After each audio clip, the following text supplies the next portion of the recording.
The Bunny and the Butterfly। एक दिन एक खरगोश दरख्त के नीचे सो रहा था कि अचानक से एक पत्थर उसके सर पर आ लगा। खरगोश को लगा कि आसमान का टुकड़ा उसके सर पर आ गिरा है।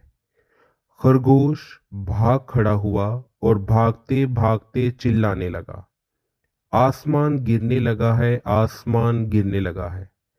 ये बात उसने जंगल के सभी जानवरों को बताई। सब जानवर खरगोश की बात को सच मानकर उसके साथ भागने लगे। एक तितली जो कि खरगोश के पास ही बैठी थी हंसने लगी और बोली, रुक जाओ दोस्तों, खरगोश की बात मत सुनो।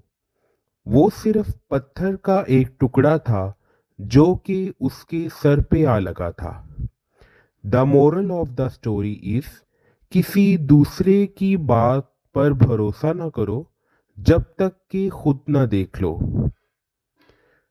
अगर आपको हमारी ये 1 मिनट स्टोरी अच्छी लगे तो प्लीज़ इसे लाइक करें, शेयर करें और चैनल को सब्सक्राइब करें।